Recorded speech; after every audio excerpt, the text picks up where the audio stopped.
여러분에게 갑자기 어디서 많이 본 것 같은 게임장 하나가 눈앞에 나타납니다. 이 둘 중 하나는 반드시 만들어야 한다. 아니면 죽는다.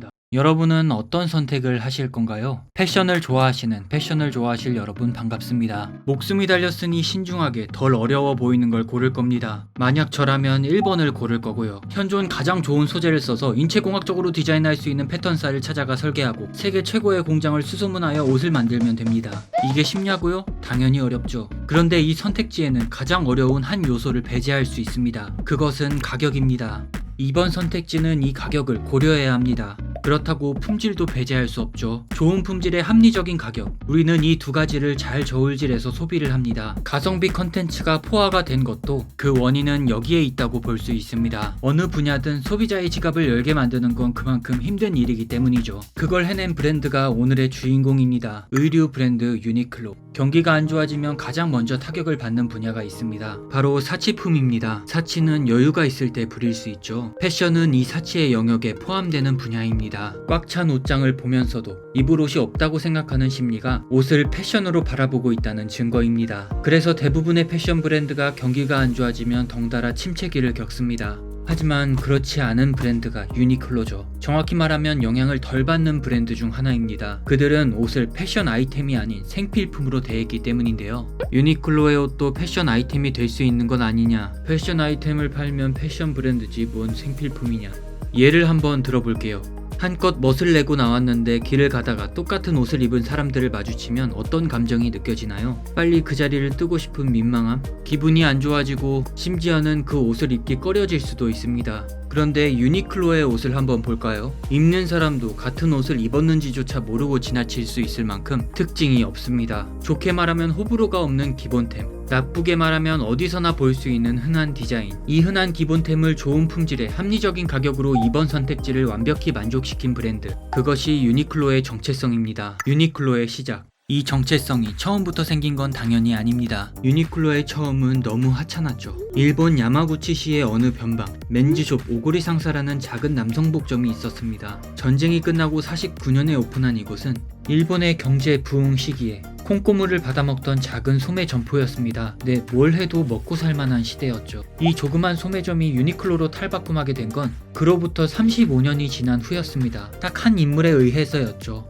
창립자의 아들 야나이 다다시는 와세다 대학교를 나와 주스코라는 유통업체에서 일을 시작했습니다. 그러나 일한 지 반년 만에 회사를 때려치고 아버지의 가업을 이으러 귀향합니다. 첫 출근을 한 그는 전에 일했던 곳과 너무 다른 회사 분위기에 충격을 받습니다. 판매하고 있던 상품은 그 시절 아이비리그를 유행시킨 반자켓이나 신사복 슈트같이 어디서나 볼 수 있는 경쟁력이 없는 상품들이었고, 매장 내 직원들은 대부분 게으르고 시간만 때우는 전형적인 월급 도둑이었죠. 말 그대로 조쏘였습니다. 그래서 그는 하나하나 지적하기 시작하죠. 하지만 낙하산으로 들어온 가소로운 20대의 풋내기 졸업생의 말에는 힘이 없었습니다. 고칠 생각이 없던 직원들은 하나둘 떠났고 결국은 혼자만 남게 되었죠. 차라리 혼자가 낫다고 생각한 그는 매일 아침 8시부터 밤 9시까지 그리고 집에 와서도 일을 멈추지 않았습니다. 매장이 운영되는 데 필요한 모든 분야의 업무를 떠맡았죠. 그 덕에 의류 소매점이 어떤 시스템으로 돌아가는지 그리고 근본적인 문제가 어디에 있는지 통찰력을 가질 수 있었습니다. 너무 수동적이다. 그가 느낀 소매업의 가장 큰 문제점은 이것입니다. 품질, 단가, 디자인, 제조업자가 주는 대로 소매업자는 가져다 팔아야 했습니다.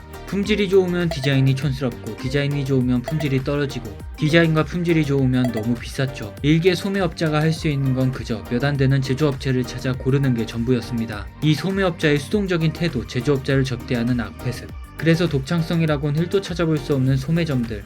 모든 문제가 여기서 비롯되었죠.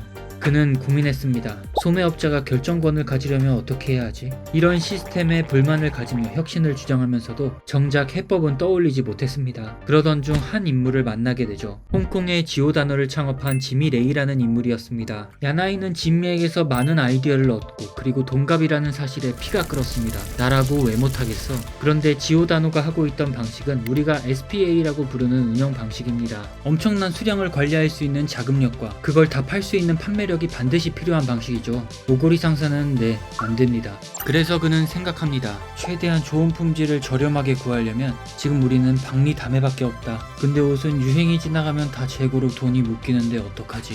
그래, 그 트렌드를 포기하자. 고객들이 주기적으로 구매하는 기본템들로 특징 없이 깔끔한 디자인만 골라 빠르게 채웠습니다. 그리고 구닥다리 이름이랑 매장부터 싹 갈아엎었죠. 맨스인 오고리 상사라는 이름은 패스트 리테일링으로, 그리고 매장 이름은 다른 곳에선 살 수 없는 질 좋은 의류를 모아둔 창고라는 의미의 유니크 클로징 웨어하우스라는 매장을 히로시마에 오픈합니다. 매장의 분위기 또한 이름에 걸맞게 차이를 뒀습니다. 생활용품 매장처럼 옷을 접어 진열대에 쌓아두고 직원도 앞치마를 둘렀습니다. 그리고 누가 어떤 옷에 관심을 가지든 접대하지 않고 끝나고 말없이 흐트러진 옷만 정리하도록 했습니다. 그리고 매장 오픈 시간도 파격적이었는데요. 출근이나 등교 전에 잠깐 들릴 수 있도록 6시에 오픈을 합니다. 화려하게 매장을 꾸며놓고 고객을 접대하며 어떻게든 팔아보려는 기존 옷가게의 모습은 여기선 찾아볼 수 없었죠. 이 브랜드는 좀 다른데?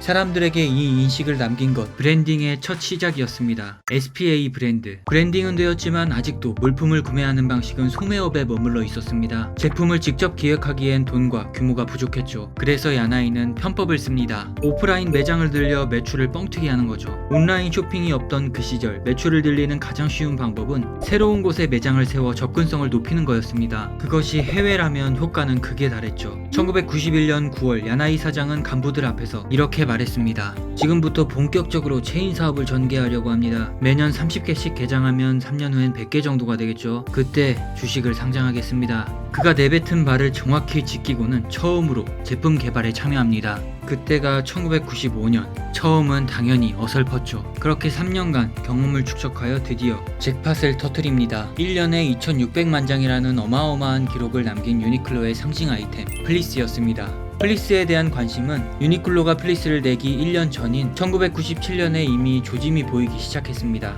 연간 80만 장의 플리스 의류가 팔리고 있었죠. 그 당시 가장 인기가 많았던 플리스 제품이 미국의 말덴 밀스의 플리스, 지금의 폴라텍 회사의 전신입니다. 가격은 4,900엔에서 5,900엔 정도였죠. 야나이는 여느 때처럼 인기에 조짐이 보이는 이 플리스를 제작하기 위해 발빠르게 움직였습니다. 몇 안 되는 일본 제작회사를 수소문했죠. 이때 한 회사가 자기들이 새로운 플리스 소재를 만들 수 있다고 답이 옵니다. 그 회사가 바로 일본의 최고 레이온 생산 회사 토요 레이온입니다. 한국에서 도레이라고 불리는 이 회사는 보온성이 좋으면서도 약간의 광택감과 부드러운 촉감까지 가진 원사를 개발하여 유니클로에게 납품하였고, 그 재료를 가지고 중국의 저렴한 인건비로 말도 안 되는 가격에 좋은 품질의 플리스를 만들 수 있었죠. 유니클로 플리스 1900엔.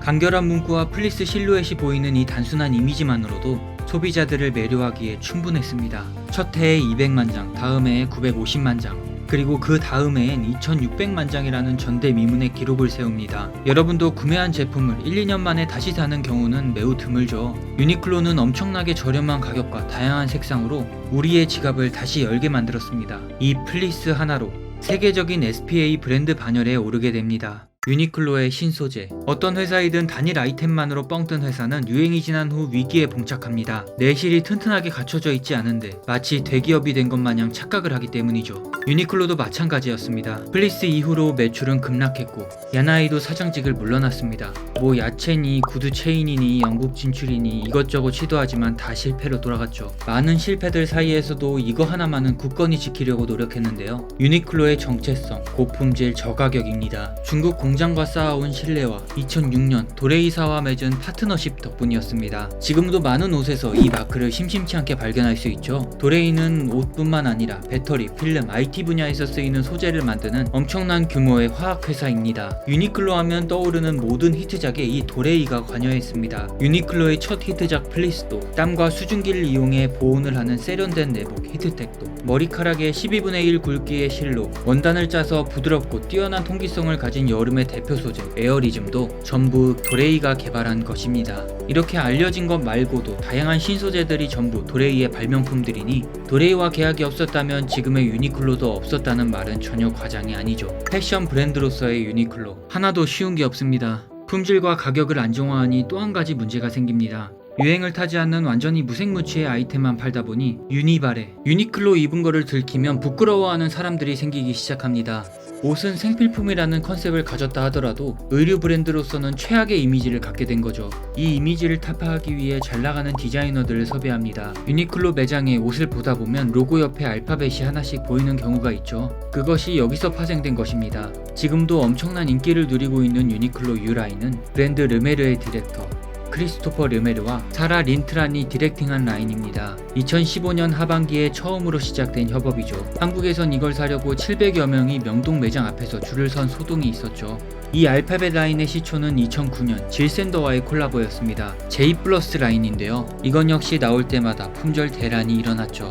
남자분들은 잘 모르실 수도 있지만 최근에 나온 유니클로 C 라인도 있습니다. 이렇게 알파벳 라벨이 아니더라도 패션성을 살리기 위해 2006년부터 엄청 많은 디자이너와 협업을 진행했습니다. 이런 협업이 대부분 성공적이었던 이유는 역시 유니클로의 품질과 가격에 있었습니다. 콜라보라 하면 대부분 한정판이다 뭐다 해서 가격을 뻥튀기 하는 경향이 있습니다. 하지만 유니클로와 콜라보를 했다 하면 고가였던 브랜드도 유니클로화 됩니다. 가격은 유니클로화가 되었는데 옷에서는 그 브랜드의 색깔이 그대로 드러났습니다. 네, 유니클로 자체가 색깔이 옅은 백지장과도 같았기 때문이죠. 유니클로 덕분에 낮은 가격으로 럭셔리 브랜드를 경험할 수 있으니 사람들은 무슨 맛 유니클로다 라고 부르며 몇십만원 어치를 서슴없이 구매했습니다. 여담으로 협업은 아니지만 GU라는 라벨의 옷들을 볼 수 있는데요. 뭔가 편의점이 떠오르는 이 라인은 꽤 오래전부터 존재한 저렴한 라인입니다. 이 라인 역시 패션성을 높이기 위해 시작된 라인입니다. 고품질의 합리적인 가격이라는 정체성이 때로는 제품 디자인을 하는 걸림돌이 되기도 했는데요.